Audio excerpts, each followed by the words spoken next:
October 1st, 2013. San Francisco Public Library. A 29-year-old man hunches over a laptop, fingers dancing across the keyboard. He has no idea that federal agents are quietly surrounding him.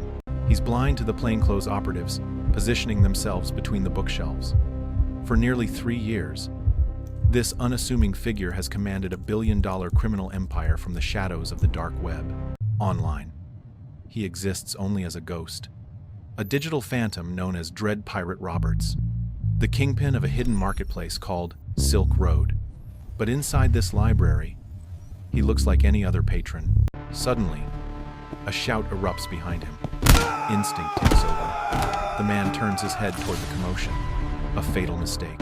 In that split second of distraction, undercover agents lunge. One grabs the laptop before the screen can lock. Chaos explodes in the reading room. Federal agents swarm from every direction. They pin the stunned young man to his chair. After years of hunting, they finally have their prize.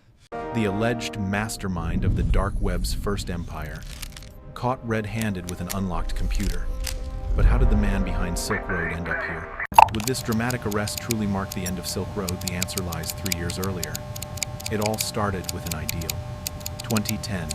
A 26-year-old physics graduate and self-taught programmer nursing radical libertarian beliefs. His name was irrelevant. His mission was everything.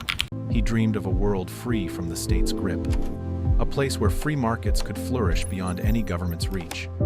A digital frontier with no borders. To him, laws against controlled substances and personal choices were unjust intrusions. Victimless crimes enforced by an overreaching state. Why shouldn't consenting adults trade whatever they wanted, as long as no one was directly harmed? This idealism wasn't just talk. He was determined to put theory into action. By late 2010, the young programmer had built the backbone of his black market. A digital bazaar hidden from the world. A website accessible only through the anonymizing Tor network. All payments processed through the new cryptocurrency, Bitcoin. This combination promised near total anonymity. Untraceable. Unstoppable. January 2011. Silk Road quietly went live. At first, 0 users. 0 sales. So the founder himself listed the very first product, a batch of homegrown psychedelic mushrooms. Slowly, curious buyers found their way through the dark web maze to his hidden storefront. The first few sales felt like proof of concept. His wild experiment was actually working. Word spread in whispers across underground forums and encrypted chat rooms. Tech enthusiasts, libertarians, adventurous users seeking an alternative to street dealers. All drawn to this digital promised land. To access Silk Road, you needed to know exactly where to look. A special .onion address on Tor, some Bitcoin in your wallet, and the nerve to step through the digital door. Those who made it inside discovered a rebellious paradise. Listings for cannabis, LSD, MDMA, and more, all just a few clicks away. The site looked like any normal e-commerce marketplace. Seller profiles, product reviews, an escrow payment system to protect buyers. Professional, clean, except everything was anonymous. And everything was illegal, operating under the alias Dread Pirate Roberts. The founder oversaw it all from behind his keyboard. The name was a deliberate nod to a fictional pirate who passed his title to successors. The implication was crystal clear. Silk Road wasn't just one man. If one Dread Pirate Roberts fell, another could rise in his place. The idea was bigger than any individual. In those early months, as transactions grew from a handful to hundreds, the founder realized he might have truly started something revolutionary. He privately wrote of prosperity and power beyond anything he had ever experienced. He imagined Silk Road becoming a global phenomenon, a libertarian utopia. The site was still small, but growing steadily. Still, he remained cautious, paranoid. Even, he was just one person secretly running a global narcotics bazaar from a laptop. How long could something like that really stay hidden from the world's most powerful agencies? For a while, it did. By mid-2011, thousands of transactions had been brokered on Silk Road, all completely under the radar. Users formed a loyal community around the platform. To them, Dread Pirate Roberts wasn't a criminal at all. He was something else entirely. A visionary providing a safe space to obtain substances without street violence, without gang warfare, without getting robbed at gunpoint. But growing success carried a dark side. Attention. That summer, a single news story changed everything. June 2011. A journalist discovered the hidden marketplace. An irresistibly sensational article hit a popular news site. The headline read, "The underground website where you can buy any drug imaginable." Suddenly, Silk Road wasn't an obscure secret of the internet underground anymore. It was front-page intrigue. Mainstream news. Millions of readers learned that such a place existed. Traffic to the site exploded overnight, and so did the scrutiny. Among those now keenly aware of Silk Road were powerful figures in Washington, D.C., the FBI, the DEA, law enforcement agencies worldwide. The whole world just found out Silk Road exists. The question was no longer if they would find its creator. The question was when. The article lit the fuse. Publicly, politicians were outraged. They demanded action. Hearings were scheduled. Privately, thousands of new users poured onto Silk Road. Within weeks of the publicity, the site's volumes skyrocketed beyond anything the founder had imagined. What had been a modest illicit market suddenly became a multi-million-dollar enterprise. By late 2011, Silk Road had tens of thousands of customers, more than $1 million in weekly sales. A digital gold rush was underway. At the center of it all, relishing his growing influence, was Dread Pirate Roberts, the phantom kingpin of the dark web. On the Silk Road forums, DPR was not just an administrator, he was a philosopher king, a revolutionary leader. He posted manifestos about freedom, privacy, and the right to self-medicate, essays on libertarian economics, critiques of the war on substances. Users hailed him as a Robin Hood figure, stealing power from governments and giving it back to the people, one transaction at a time, albeit in the form of discounted LSD and high-grade heroin. With each passing month, the legend of DPR grew larger than life. Was he a single genius, or several people sharing the handle? Rumors swirled endlessly, adding to the mystique. DPR encouraged that aura of invincibility. Quote, "I'm not the first Dread Pirate Roberts, nor will I be the last." End quote. A playful hint. The message was unmistakable, even if you caught one of them. The idea of Silk Road would survive. The Hydra would grow new heads. Meanwhile, the real man behind the mask struggled to keep his two worlds separate. Offline, he was soft-spoken, unassuming, forgettable. A young man who moved apartments frequently and tried desperately not to draw attention. Online, he was something else entirely. The kingpin of the largest narcotics network on the planet. Every day, he managed a pipeline of illegal commerce that spanned the entire globe. Cocaine flowing from South America, opiates from Asia, ecstasy from Europe, all funneling through his servers to buyers on every continent, all paid in untraceable Bitcoin, all mailed in inconspicuous packages. Silk Road's listings swelled into the tens of thousands. Not just controlled substances anymore.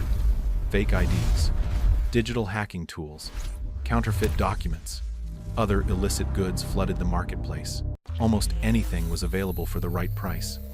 Aside from a few things the founder refused on moral grounds. No exploitation material involving minors. No contract services. Some lines he would not cross. Silk Road might have had ethical guardrails in theory, but in practice, the reality was far messier. It was flooded with cash and contraband. The money was like nothing the founder had ever seen. With every sale, Silk Road took a small percentage cut. Those bitcoins piled up fast. Commission fees alone made him a millionaire on paper. The numbers kept climbing. He had never been in it purely for the money, at least not at first. The ideology came before the profit, but the staggering wealth accumulating under his control was impossible to ignore.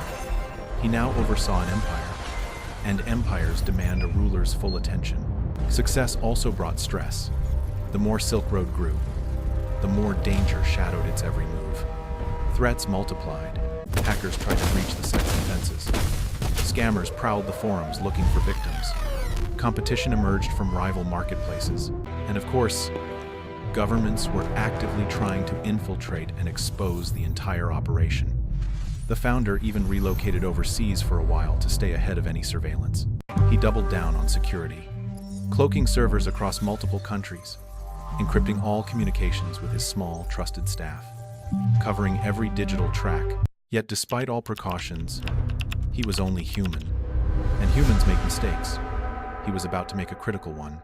Unbeknownst to him, investigators were already piecing together a puzzle that pointed straight at his real identity. The trail began years earlier, back when Silk Road was just getting started. DPR had posted a few advertisements on other websites to attract users. Casual, anonymous messages promoting the new hidden marketplace. Quote, "Hey, check out this new hidden marketplace. Silk Road." End quote. Innocent-looking forum posts. But one contained a fatal error. In one such post, the author had carelessly included a personal email address. A tiny slip, quickly deleted, but not quickly enough. A determined IRS investigator dug up that deleted post in 2013. Suddenly, the mysterious kingpin had a real name attached to a real identity. The founder's quiet life in San Francisco no longer looked so ordinary to law enforcement. By mid-2013, he was firmly in the crosshairs of multiple federal agencies. A covert Homeland Security team in Chicago had infiltrated Silk Road undercover. They identified an administrator account with elevated privileges. The FBI had somehow located the main Silk Road server in Iceland. They quietly copied terabytes of data without triggering any alarms, pulling back the curtain on the marketplace's inner workings. Transaction logs, user data, private messages, everything. The DEA and Secret Service were running their own sting operation out of Baltimore. Around the world, dozens of agents from multiple agencies were on the case, silently watching, gathering evidence, building an airtight case. The founder still logged in daily as DPR, giving orders, resolving disputes, managing his empire. But now the FBI was watching every single keystroke. The only question left was when to strike. The noose was tightening with each passing day. But the threat wasn't just coming from the outside. Silk Road had its own internal cracks forming. Early 2013 brought trouble from within. One of DPR's trusted lieutenants, a site moderator, was arrested at his home in Utah. The feds had him. He knew enough about Silk Road's operations to be dangerous if he decided to cooperate. The founder's worst fear was that an insider might give him up. And now, his trusted employee was in federal custody. Then came a sudden catastrophe. Not long after the arrest, someone stole a massive stash of bitcoins from Silk Road's escrow accounts. Hundreds of thousands of dollars. Vanished. DPR was furious. Paranoid. He became convinced this was an inside job. A betrayal from someone within his own organization. Perhaps the arrested moderator was cooperating with the police. Perhaps another traitor lurked in his midst. Trust evaporated. The founder decided to send a message written in blood. In a move that crossed every moral line he once claimed to hold sacred, he transformed into something darker. A true kingpin. He ordered a hit. Through Silk Road's encrypted chat system, DPR reached out to someone he believed was a high-ranking cartel assassin. He offered $80,000 to have his former employee eliminated. He even provided specific instructions on how to make it look like an accident. Clean, untraceable. This was the unthinkable. The libertarian idealist, who once preached non-violence, was now willing to authorize taking a life to protect his creation. But here's the twist. The supposed assassin was actually an undercover DEA agent.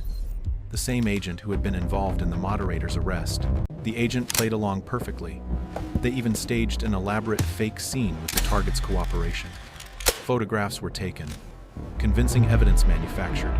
They sent DPR photos of what appeared to be a lifeless, bloodied body. The founder examined the images carefully. Satisfied. He replied with chilling satisfaction and transferred the payment. He didn't know that message would later be read aloud in a federal courtroom. Evidence of a kingpin's cold calculations. Emboldened by what he believed was a successful operation, the founder grew bolder, more ruthless. DPR even reached out about having another potential blackmailer eliminated. The libertarian experiment in peaceful trade had morphed into a regime of violence and intimidation. The idealist was now fully acting as a crime boss, willing to authorize bloodshed to protect his interests and his empire. The transformation was complete. Even law enforcement wasn't immune to Silk Road's corrupting temptations. The money was simply too enticing. 2 members of the federal task force secretly stole hundreds of thousands of dollars worth of bitcoins for themselves. They even attempted to extort DPR under false identities. Agents gone rogue. Both corrupt agents were later caught and sent to federal prison for their staggering betrayal. The irony was inescapable. At the time, their corruption remained completely unknown to their colleagues on the task force. The investigation continued. What mattered to the rest of law enforcement was simple. They finally had enough evidence to capture Dread Pirate Roberts. By late September 2013, the trap was ready. Investigators were confident they had identified their man. They had chat logs, payment records, a trail of digital breadcrumbs leading straight to his doorstep in San Francisco. But arresting a cyber criminal who literally holds the encryption keys to his kingdom is a delicate operation. One wrong move and everything disappears. If he sensed the raid coming, he could encrypt or destroy his laptop in seconds. A few keystrokes and years of evidence would vanish forever, wiping away crucial evidence. Maybe even locking investigators out of Silk Road permanently. The task force needed to catch him in the act. Logged in as DPR. Computer unlocked and accessible. They knew their target was careful. He often accessed his admin panel from public Wi-Fi hotspots to avoid being traced to a fixed location. Always moving, always cautious. After surveilling him for weeks, agents learned his routine down to the minute. They knew his patterns, his habits, his favorite spots. He often spent afternoons working on his laptop at a neighborhood library in San Francisco. October 1st, 2013. The trap is set. Agents quietly take positions throughout the library, blending in with the patrons. At a predetermined signal, 2 undercover operatives nearby begin a loud fake argument, shouting, cursing, creating chaos. The target looks up, distracted, just for a split second. That's the moment they've been waiting for. In a flash, an agent lunges forward and snatches the open laptop before the target can even blink. Quote, "Freeze FBI," end quote. The shouts ring out as other agents grab him from behind. He's tackled to the floor, utterly stunned. It's over. The king of the dark web has been dragged into the light. But the laptop he was using, it holds everything. Chat logs, Bitcoin wallets, names, addresses, the keys to the kingdom. What investigators find on that device will bring the entire empire crashing down. Every secret, every transaction, every message, all of it exposed. Agents quickly escort the suspect out of the library, the laptop clutched tightly as the most crucial piece of evidence. In that single moment, everything changes. The sprawling Silk Road marketplace effectively falls silent. Law enforcement had already seized the main server in Iceland days earlier. The site was replaced with a federal seizure notice.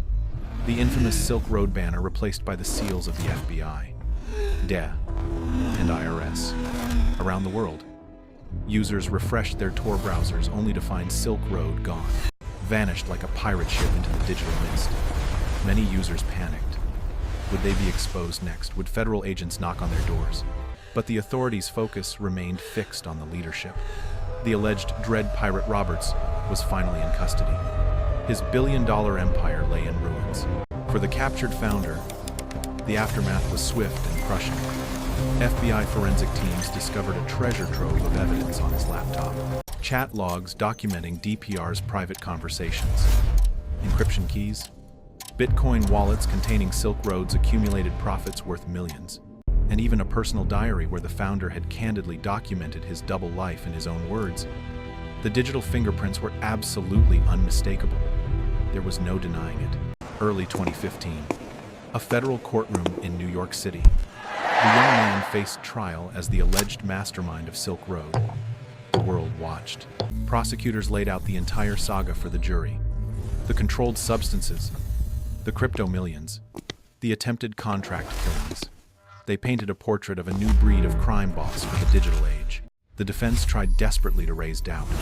Perhaps the defendant wasn't the only dread pirate Roberts. Perhaps others used the same identity. We Perhaps he find had the been set up to defendant take the fall guilty for on someone else's all crimes. counts. But after weeks of damning testimony, the verdict came back decisive. Guilty on all counts. Then came the sentencing. It was staggering in its severity. Despite the defendant's young age, despite pleas from family and supporters worldwide, the judge decided to make an example. Plus 40 years. The sentence 2 life terms plus 40 years. No possibility of parole. Ever. Essentially a death sentence delivered in slow motion. A life behind bars until his final breath. In her sentencing remarks, the judge referenced the deadly consequences of illegal trafficking, the defendant's willingness to resort to violence when threatened, the need for deterrence. The convicted man stood trembling as the reality set in. He would likely spend the rest of his natural life inside a federal prison cell. It was a haunting end for a man who once professed only peaceful libertarian ideals. The Silk Road saga was over, but its ripple effects had only just begun. Within a month of the original site's shutdown, opportunists launched a successor on the dark web, hoping to recapture that lucrative market. The vacuum would not remain empty for long. That successor would itself be taken down by authorities just 1 year later. But the cycle had already begun. Other darknet markets sprouted like mushrooms after rain, each one a little less naive than its predecessor, a little more guarded, a little more sophisticated. Some grew even bigger than the original Silk Road. The endless cycle of cat and mouse between law enforcement and dark web operators continued without pause. The founder was imprisoned. Silk Road was dead. But the code remained. The blueprint existed. The idea had already spread across the globe. Impossible to contain. January 21st, 2025. An unexpected twist. The imprisoned founder received a full pardon from the 47th President of the United States. After more than 11 years behind bars, he walked free. Social media captured images of him reunited with family and friends. A second chance at life. But the story of underground marketplaces was far from over. Silk Road was just the beginning. Because after one empire fell, a new kind of marketplace took its place. This one wasn't built on libertarian ideals or philosophical manifestos. It was built on something far darker. Stolen identities. Stolen lives. To discover how criminals began buying and selling complete digital identities like products on a shelf, watch our next investigation, Genesis Market, where your entire digital existence could be purchased for the price of a cup of coffee.